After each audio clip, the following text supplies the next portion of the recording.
Jamaah rahmatullah, berkenaan dengan dua ayat di atas, kaitannya tentang bagaimana merenungkan kita. Yang biasanya renungan itu terkadang sampai meneteskan air mata. Dalam hal kesempatan ini di khutbah yang singkat ini, baik kita cermati bahwa merupakan fitrah dari Allah Subhanahu wa Ta'ala. Salah satu nikmat yang diberikan oleh Allah adalah nikmat tangis. Tangis memang adalah sesuatu hal yang paling jujur dari kondisi di dalam hati. Kenapa yang dikatakan paling jujur? Karena yang paling mendalam merupakan satu ekspresi rasa dan merupakan perwujudan dari benak hati yang sangat dalam. Misal, saat hati didera duka yang paling dalam, tidak terlepas kemungkinan kita pasti meneteskan air mata. Atau mungkin saat haru begitu membiru, air mata pun spontan mengekspresikan dari rasa kalbu yang dalam. Pada titik puncaknya, tetesan air mata pun akan berlinang. Di saat bahagia yang seharusnya, yang biasanya membawa senyum, tapi ketika bahagia itu pada titik puncak, tidak jarang juga akan meneteskan air mata. Dan kita mungkin sering melihat sesuatu yang lucu. Di saat lucu yang begitu tidak terkendali oleh kita, maka tidak jarang tanpa sadar air mata juga menetes. Namun yang disebutkan dalam bentuk yang demikian ini merupakan lumrah dan wajar, karena itu merupakan adalah nikmat dari Allah dan fitrah manusia.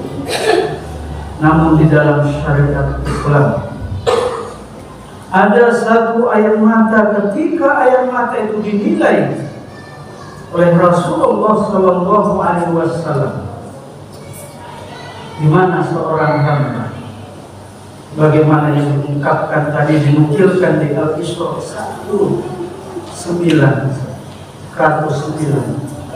orang yang memang terpaut hatinya, dan ketika tersungkur hati wajahnya, artinya menunjukkan wajahnya, dia dapat Allah. Ketika itu terteteskan air mata, maka air mata inilah yang dinilai di dalam syariat Islam adalah air mata yang hidup. Lumrah kalau demikian Rasulullah jauh sebelumnya. Di dalam satu kisah disebutkan, ketika salah seorang sahabatnya ditinggal orang yang paling dicintainya, menangis dan menetes.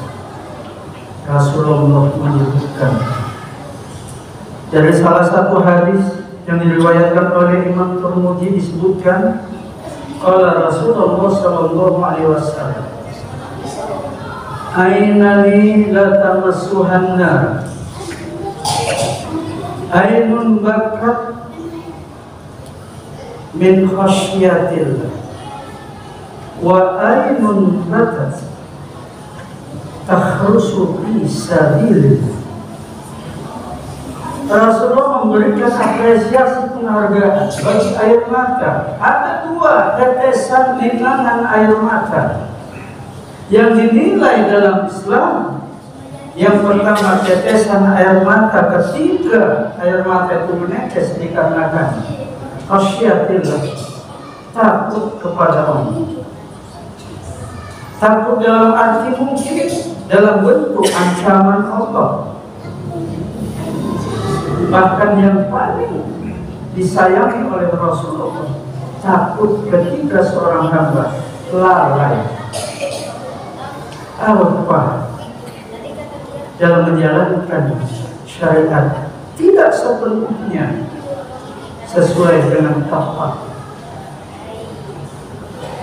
Yang kedua, dinilai juga oleh Rasulullah bahwa tetesan air mata, linangan air mata ketika seorang yang sedang asik berjaga, yang dengan tekunnya mempertaruhkan kejihatannya di jalan Allah, apakah termasuk dalam perang? Iya.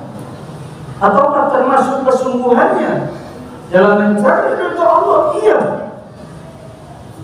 Bahkan sampai Imam Nawawi menyebutkan dalam kitab Fatwa, disebutkan di sana, orang yang ketika membaca Al-Quran, yang walaupun berpura-pura sampai nangis, meneteskan air mata, itu pun dinilai sebagai hal yang berharga di dalam Islam.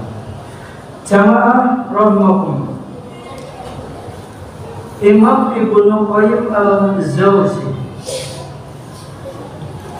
dalam kitab Al-Janais, beliau membagi bentuk tetesan air mata, linangan air mata atau tangisan, ada dua. Yang pertama, tangisan yang disebut dengan tangisan terpuji. Yang kedua dengan sebutan tangisan yang tercela. Kita sepakat kalau tangisan yang terpuji pasti diridhoi Allah. Akan tetapi tangisan yang tercela biasanya mengundang atau mengandung dusta,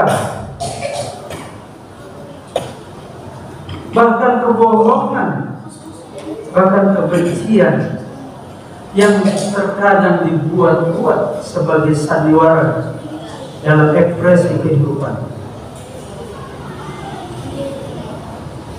Satu di antara yang menjadi inspirasi dalam Al-Quran di surat Yusuf diceritakan bahwa tangisan dusta pun sudah jauh dibuat oleh orang-orang tergabung. Ketika Nabi Yusuf dilemparkan oleh saudaranya ke dalam satu sumur,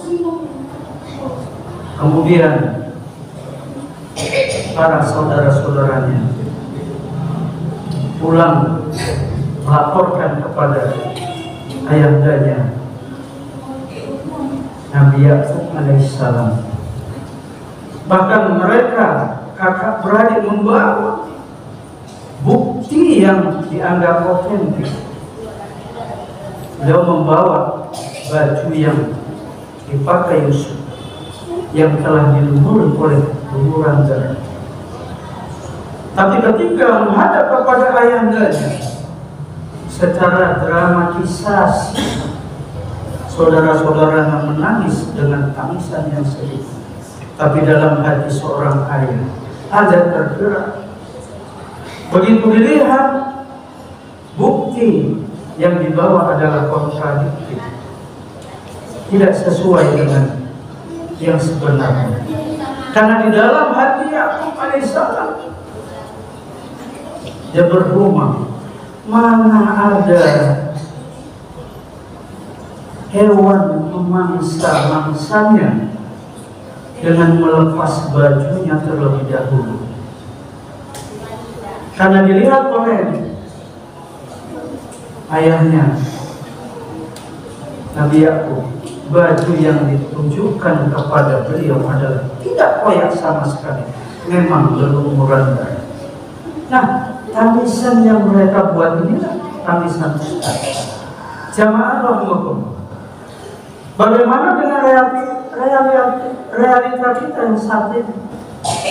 Tidak jarang kadang-kadang kita pun kadang pura-pura nangis ketika seseorang yang meminta hutang kepada kita dengan tetesan air mata, lulu orang minta hutang, padahal ada uang. Atau barangkali dialami oleh orang-orang yang broken heart dalam rumah tangga.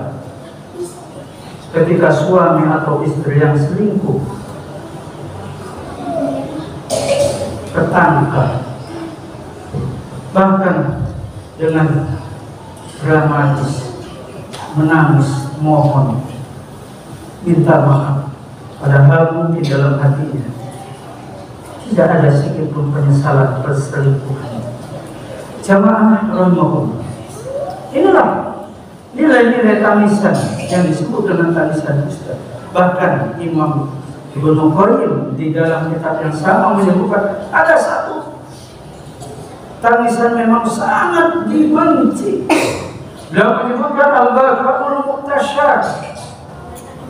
Tangisan itu disebut ada tangisan bayaran.